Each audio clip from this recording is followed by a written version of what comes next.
Saya.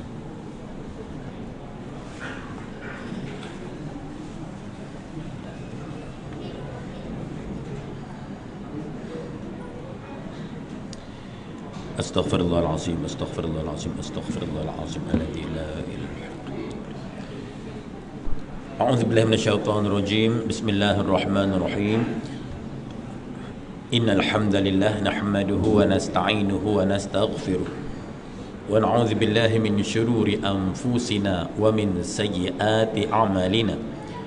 Man yahdihillahu fala mudilla lahu wa man yudlil falan tajida lahu waliyyan mursyida.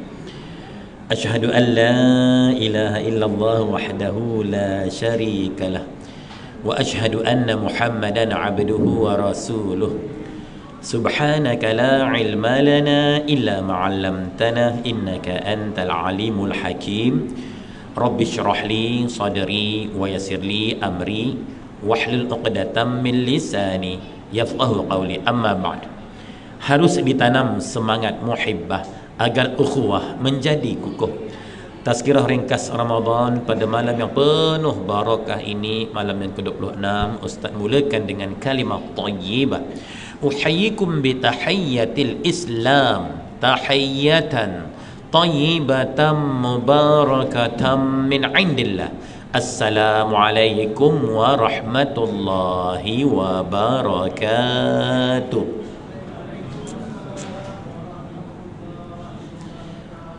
Ya Ustaz muliakan Al-Fadil, Tuan Imam, barisan Tuan-Tuan Imam, barisan Tuan-Tuan Bilal, seluruh ahli jawatan kuasa Surau An-Nur Seksyen 20 yang diketuai oleh Tuan Pengerusi Surau, tuan-tuan guru, para alim ulama, para asatizah, para ilmuwan, para cendekiawan, para pencinta-pencinta ilmu, para pencinta kepada majlis-majlis ilmu, muslimin muslimat, hadirin hadirat, sidang jemaah yang merupakan bakal-bakal penghuni syurga yang dirahmati oleh Allah dan disayangi oleh Nabi-Nya Muhammad sallallahu alaihi wasallam. Alhamdulillah, syukur yang tak terhingga. Marilah bersama-sama kita rafa'kan setinggi-tinggi rasa kesyukuran kehadiran Allah Subhanahu wa taala atas segala nikmat kurniaannya yang melimpah-limpah, yang mencurah-curah, yang tak terhitung bilangannya. Allah Azza wa Jalla berfirman, ba'da a'udzubillahi minasyaitonir rajim, wa in ta'uddu ni'matallahi la tuhsuha. Maksudnya, dan jika kamu nak menghitung nikmat-nikmat Allah, nescaya kamu takkan mampu untuk menghitungnya. Ya. Tadi waktu azan maghrib kita sama-sama berbuka puasa, alhamdulillah, ya. Segala juadah yang dihidangkan, pelbagai aneka jenis makanan, minuman, kuih, muih, ya, keropok, keripik, buah-buahan dan sebagainya. Ya Allah, alhamdulillahillazi bi ni'matihi tatimmus salihat. Segala puji-pujian hanyalah untuk Allah yang dengan segala nikmat kurniaannya itu jadikanlah kami hamba-hamba Allah yang saleh. Amin amin amin ya rabbal alamin. Namun jangan kita lupa bagaimana nasib saudara-saudara kita pada waktu ini di Palestin, ya. Mereka juga berpuasa seperti kita, tetapi bila dilantulkan azan maghrib, ya, apakah mereka berbuka, ya, apakah makanan yang mereka makan, adakah?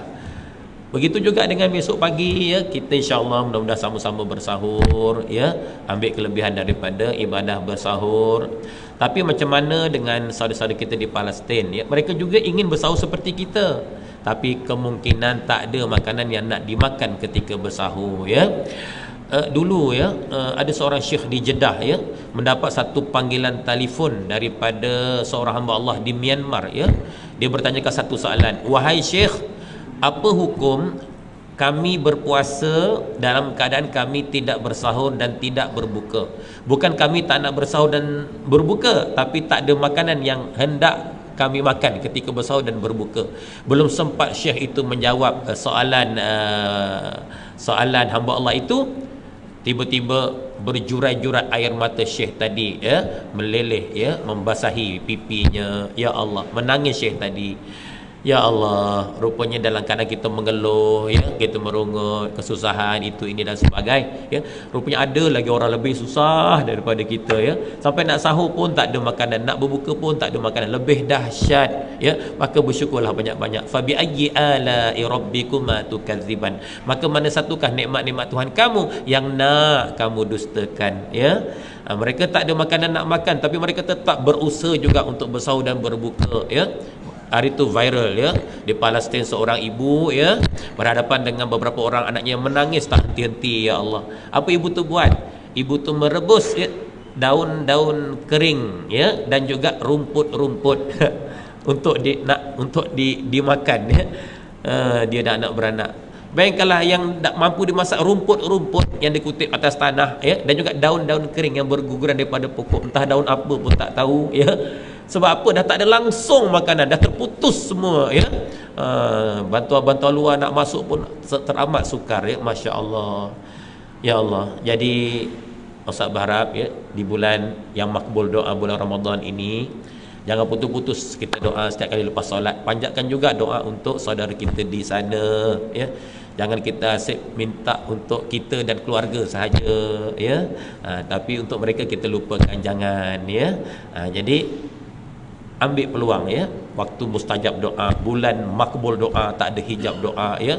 Allah perkenankan semua permintaan, semua doa, ya, kita doakan untuk mereka agar Allah membantu mereka, melindungi mereka, mencukupkan keperluan mereka, ya, menguatkan iman mereka bagi menghadapi ujian dan sebagainya.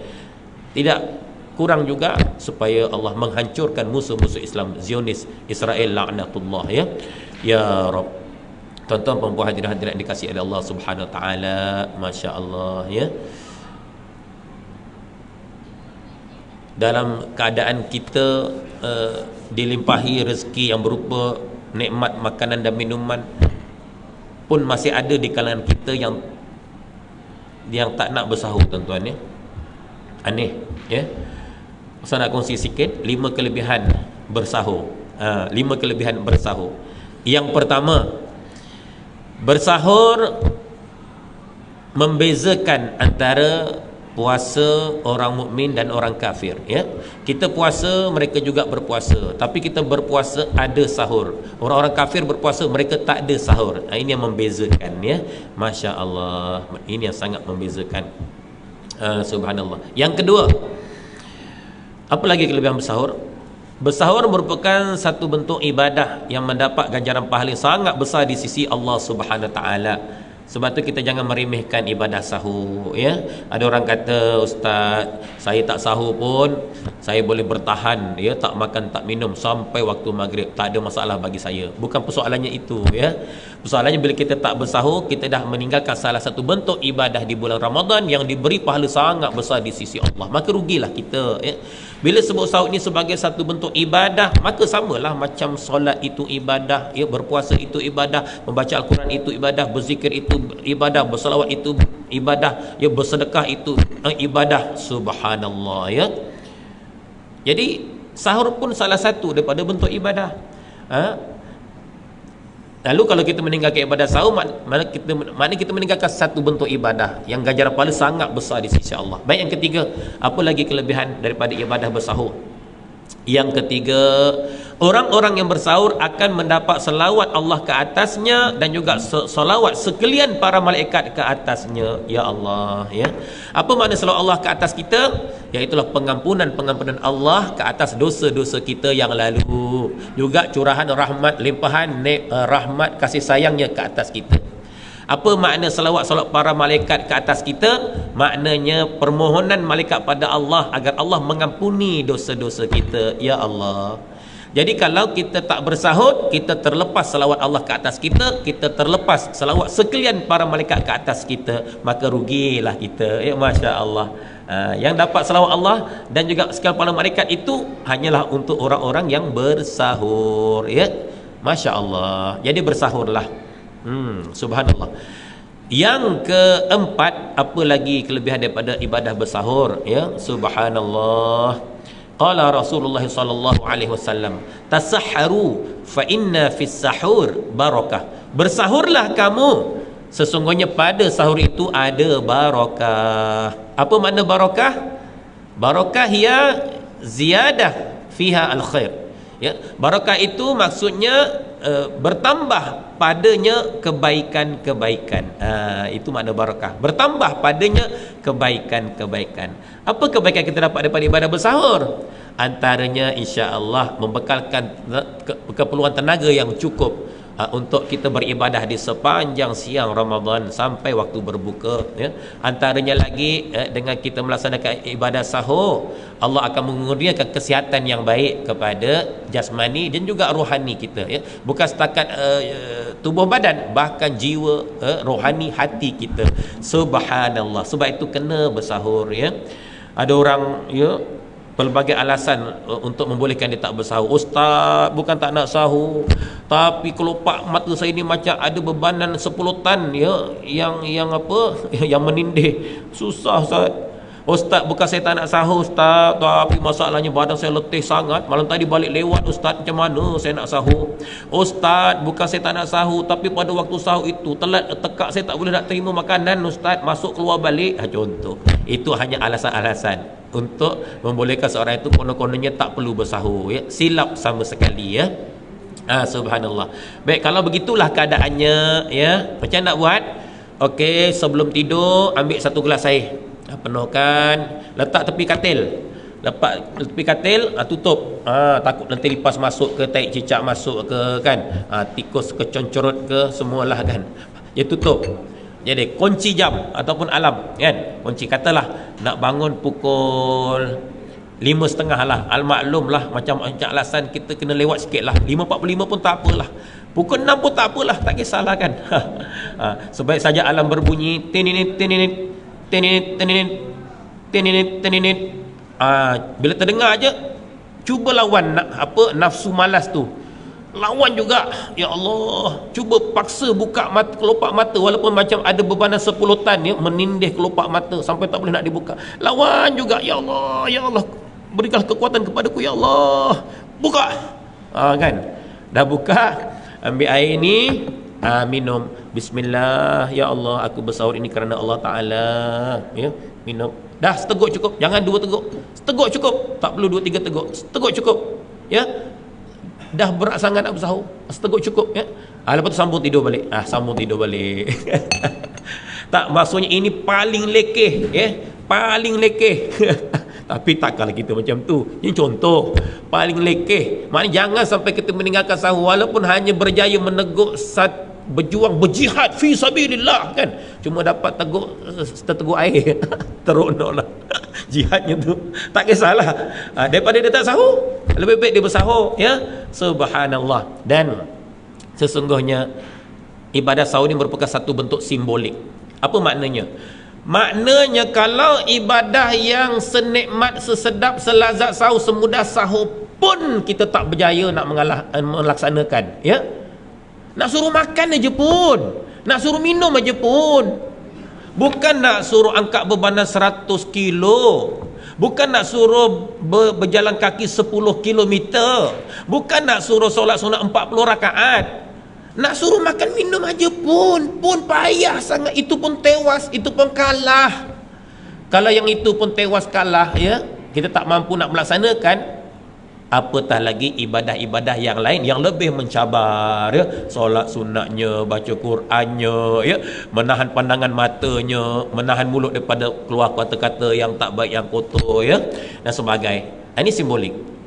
Tapi kalau ibadah sahur kita dapat melakukannya dengan sempurna, insya-Allah semua ibadah di sepanjang siang Ramadan kita akan dapat melakukan dengan mudah, ya, insya-Allah, dengan baik, ya.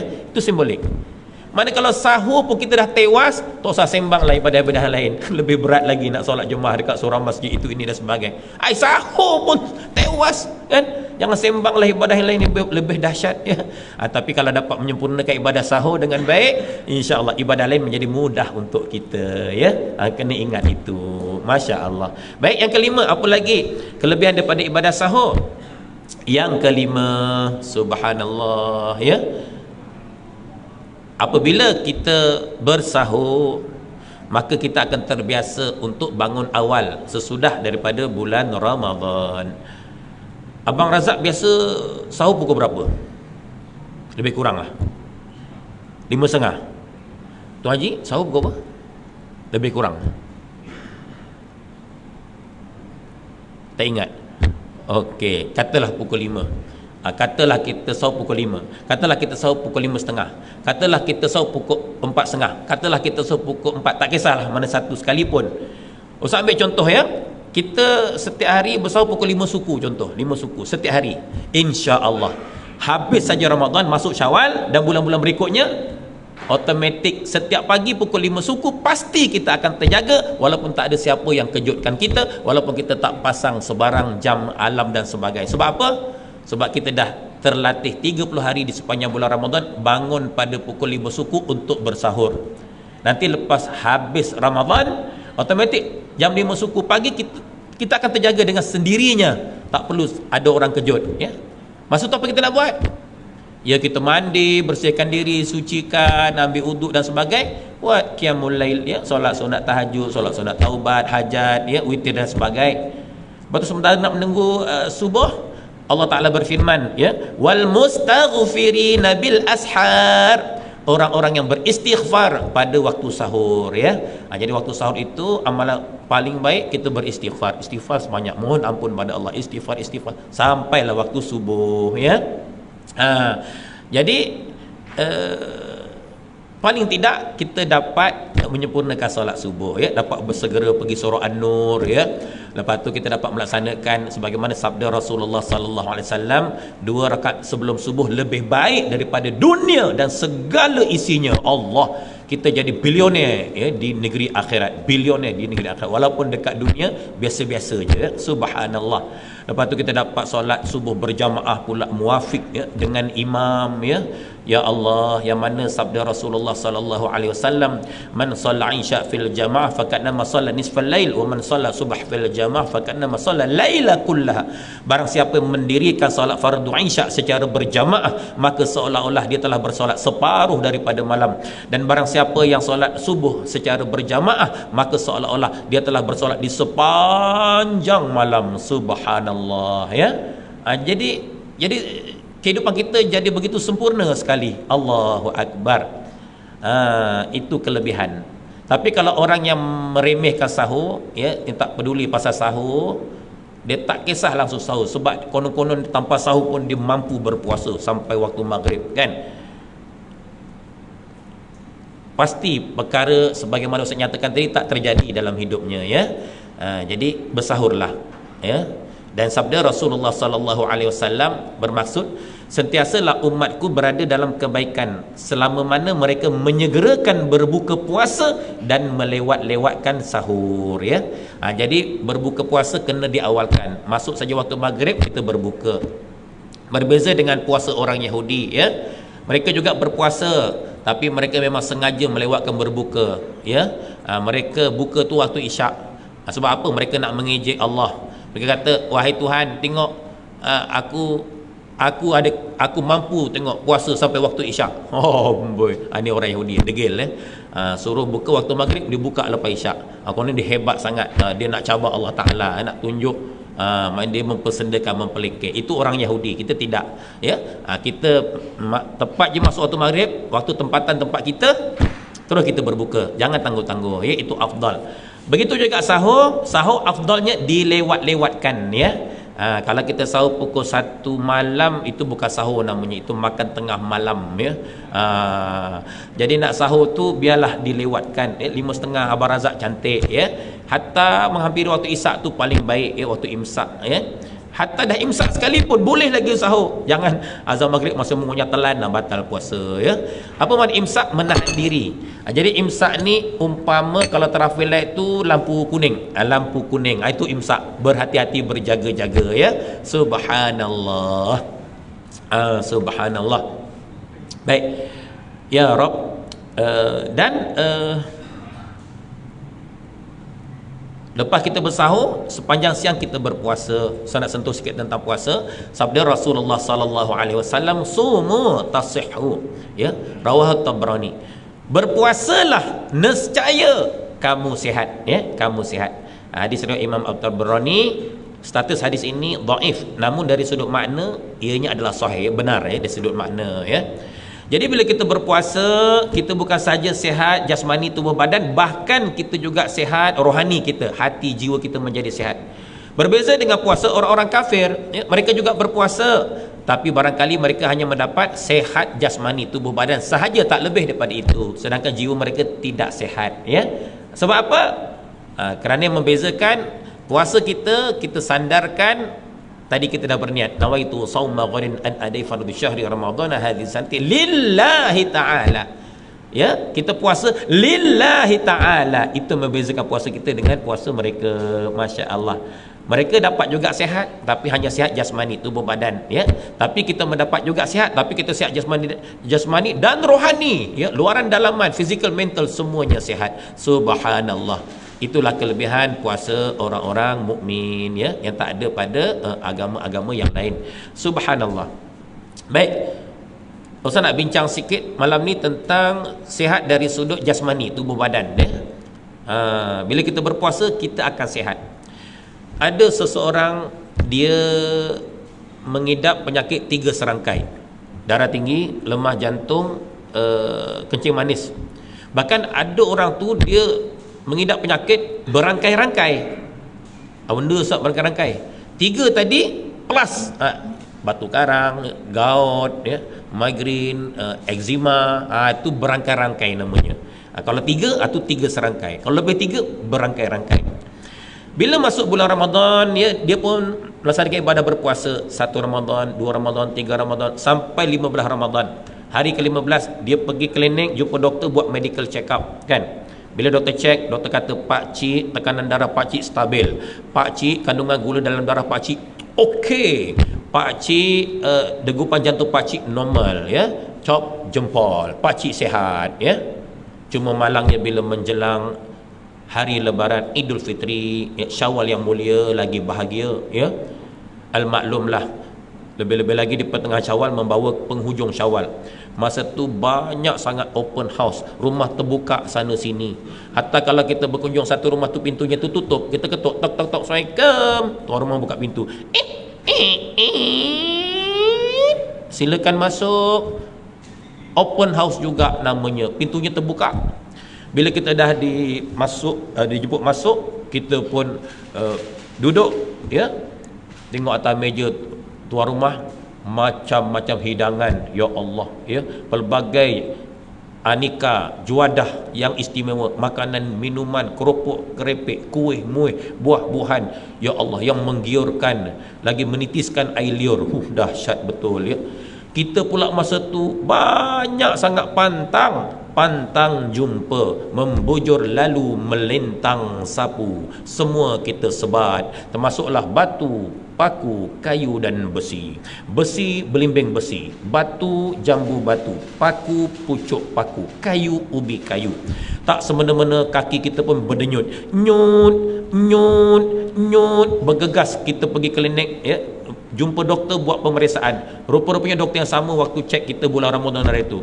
Bila doktor tu cek saja, alangkah terperanjat doktor tu pun berkata, Pak Cik, darah tinggi Pak Cik dah naik, Pak Cik, kencing manis Pak Cik dah naik, Pak Cik, kolesterol Pak Cik dah naik. Persoalannya, kenapa bulan Ramadan kita sihat, tapi habis saja Ramadan masuk Syawal, penyakit yang tenggelam timbul balik, penyakit yang dah hilang muncul balik. Why? Limadha? Kenapa? Jawapannya kerana kita tidak mengamalkan tarbiyah makan minum di sepanjang 30 hari bulan Ramadan yang lalu, di bulan-bulan selepas daripada Ramadan. Ramadan mengajar kita supaya bersederhana dalam pengambilan makan dan minum. Tapi hakikatnya habis saja Ramadan, kita melupai semua itu. Bahkan kita jadi orang yang melampaui batas. Allah Ta'ala berfirman, a'udzubillahi minasyaitonirrajim, wa kulu washrabu wa la tusrifu innahu la yuhibbul musrifin. Dan makanlah olehmu dan minumlah olehmu, akan tetapi jangan melampaui batas. Sesungguhnya Allah sama sekali tidak menyukai orang-orang yang melampaui batas. Apa makna melampaui batas dalam ayat ini? Yang pertama, memakan sesuatu yang diharamkan oleh Allah. Firman Allah Ta'ala, a'udzubillahi minasyaitonirrajim, hurrimat alaikumul maitatu waddamu wa lahmul khinzir khinziri wa ma uhilla li ghairillahi bih. Diharamkan ke atas kamu bangkai, darah, daging khinzir dan apa-apa juga sembelihan yang bukan kerana Allah. Baik, yang kedua, apa makna melampaui batas? Iaitulah memakan sesuatu yang syubhah. Syubhah ni maknanya samar-samar, tak pasti halal ataupun haram.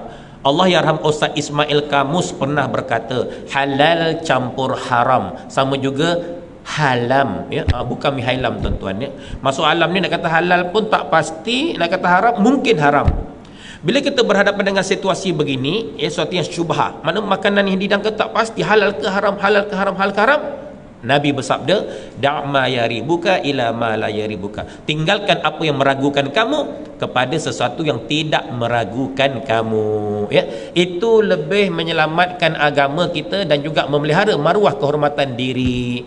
Itulah namanya wara'. Apa makna wara'? Iaitulah orang yang bukan saja meninggalkan perkara-perkara yang haram, bahkan dia juga meninggalkan perkara-perkara yang syubhah, ya. Mudah-mudahan Allah memasukkan kita dalam golongan hamba-hambanya yang wara' insya-Allah. Baik, yang ketiga, apa makna melampaui batas? Iaitulah melakukan pembaziran.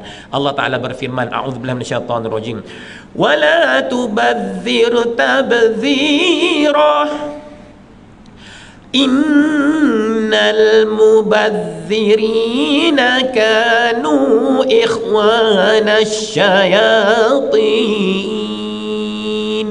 wa kana syaitanu li rabbih kafura.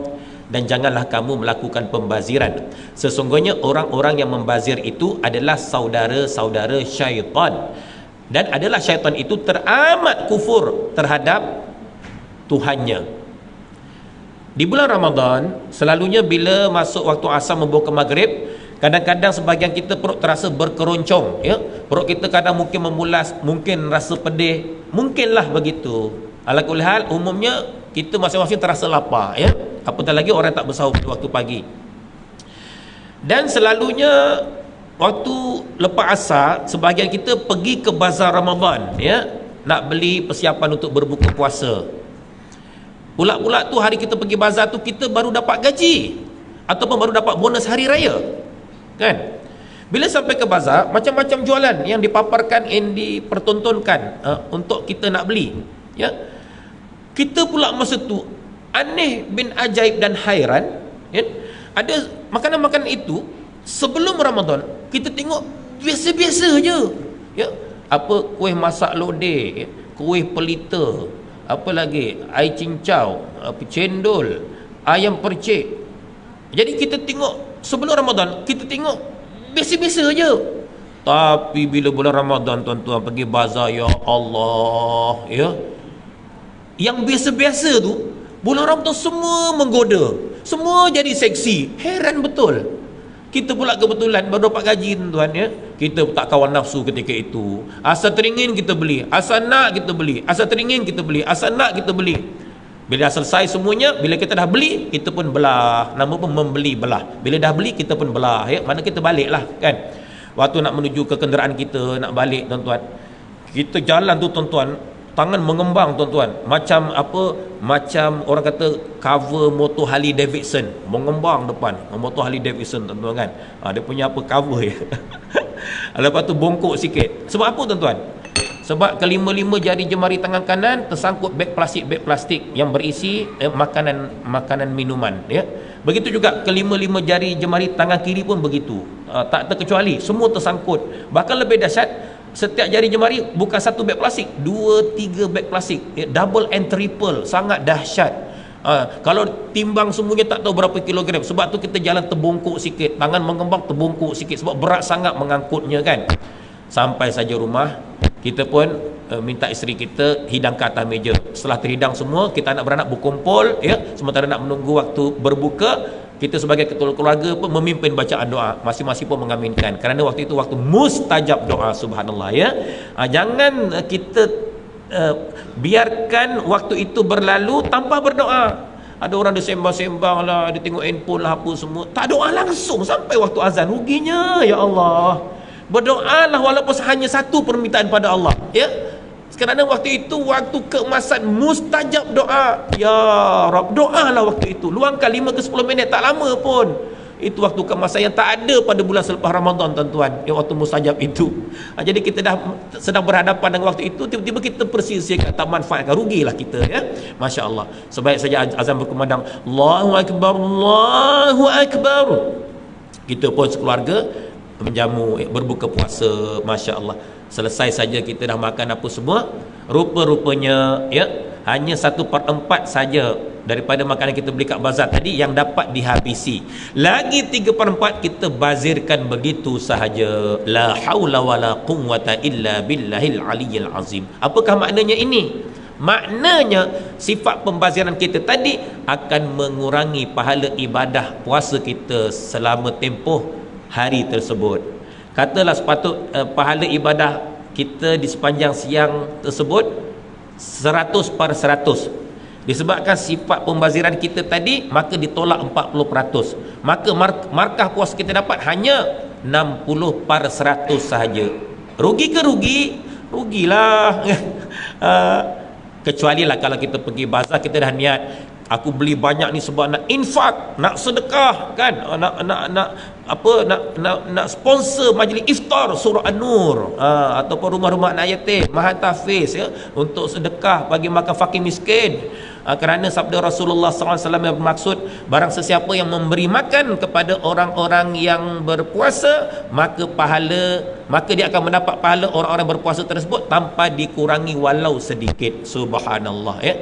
Jadi puasa, katalah abang Zakir, ya, dia nak buka puasa, ustaz yang bagi 3 biji kurma, abang Zakir pun makan 3 biji kurma yang ustaz bagi, maka pahala ibadah abang Zakir daripada bersahur tadi, solat subuh sepanjang siang, ya, dia berpuasa, baca Quran, sedekah macam-macam, sampai waktu berbuka ustaz pun dapat, dengan sebab ustaz bagi 3 biji kurma untuk abang Zakir berbuka tadi.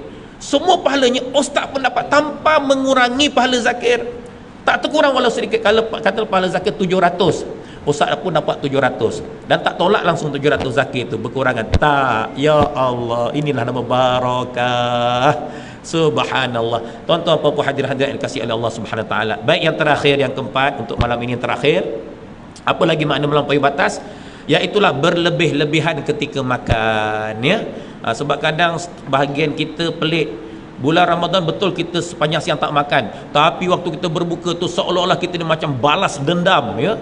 Seakan-akan kita dah 3 minggu tak makan langsung, kita balas dendam. Ya Allah, ayat tu kadang-kadang tidak menatijahkan semua tasihhu. Berpuasalah nescaya kamu sihat, kerana kita melampaui batas, berlebih-lebihan, ya.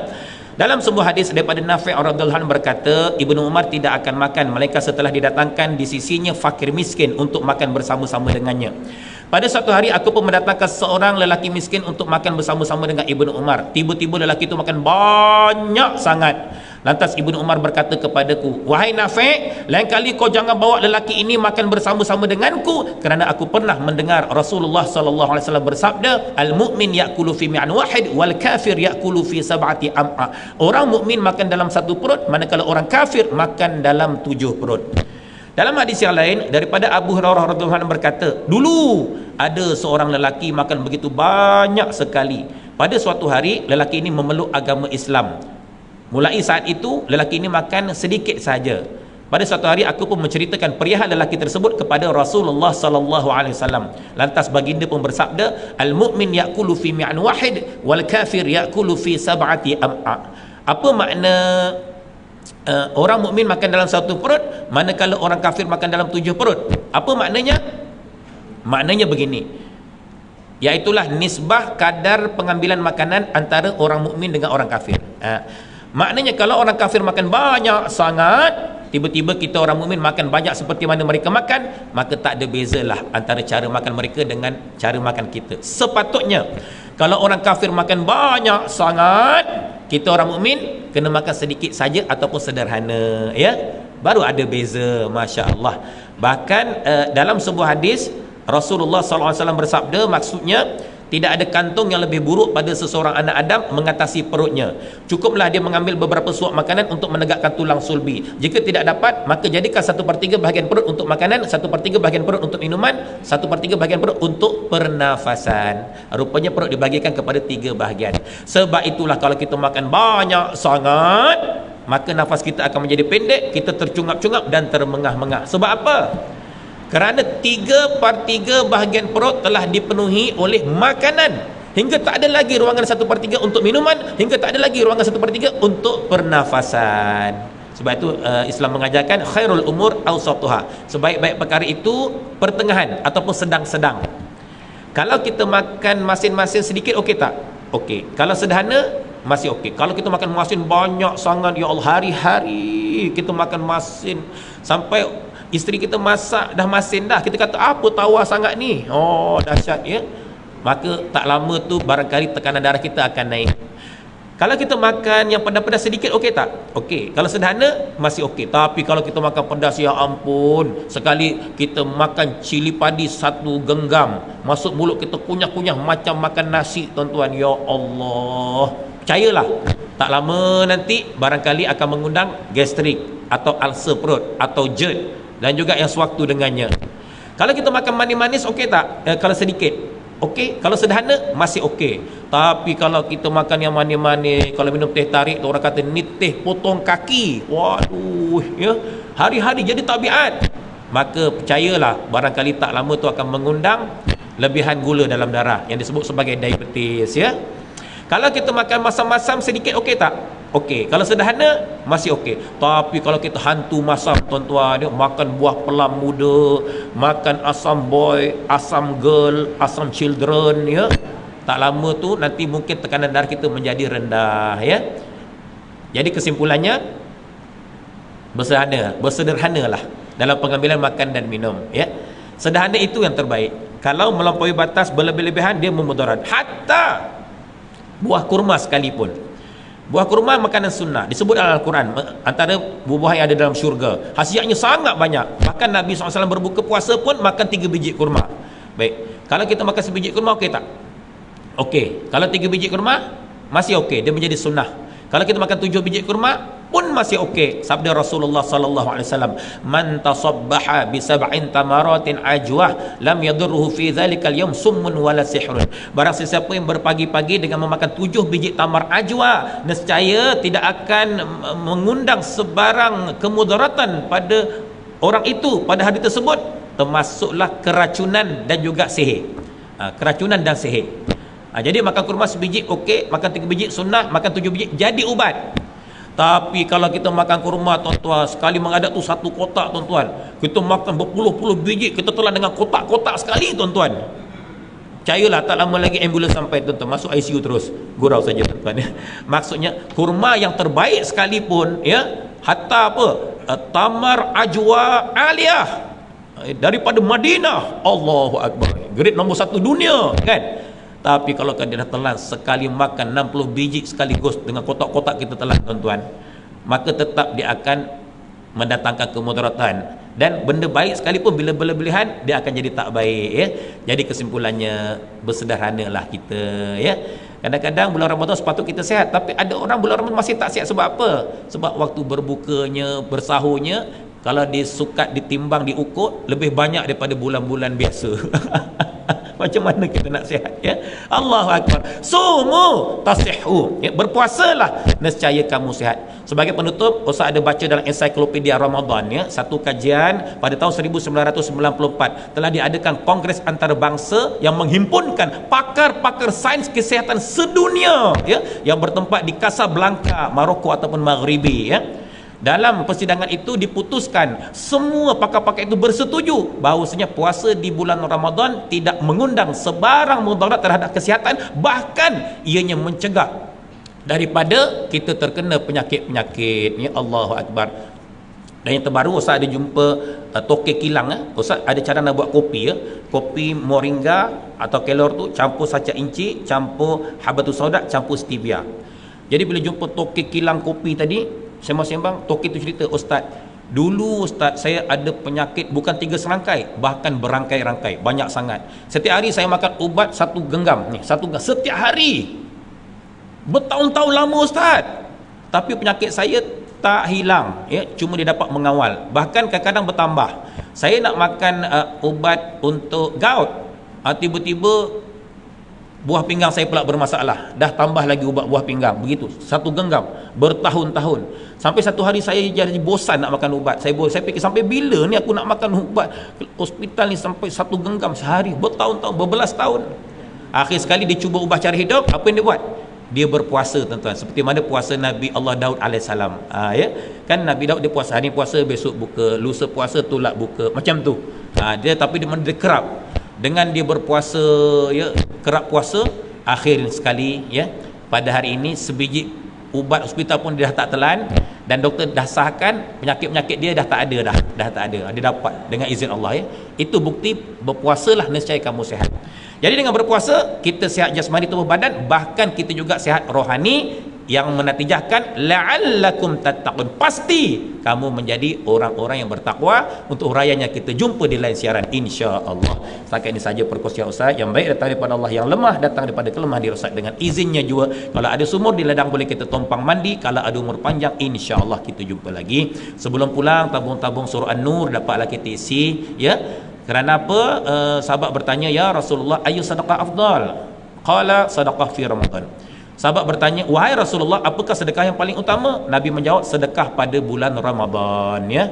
Di samping tabung-tabung surau, Ustaz juga ada bawa, nak keluar tu ada tabung, ya, bagi membantu pembangunan dan pengurusan Madrasah Tahfiz Integrasi Syekh Izzuddin yang saya keluarkan kat Bandar Puncak Alam. Siapa-siapa nak support barangan Ustaz boleh dapatkan di luar sana, ya.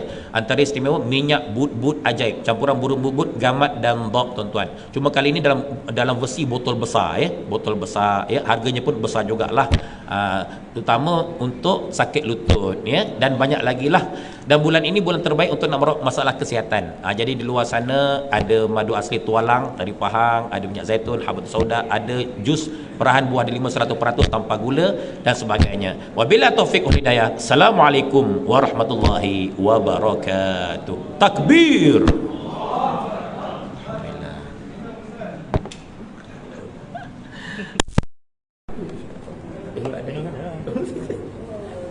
Alhamdulillah.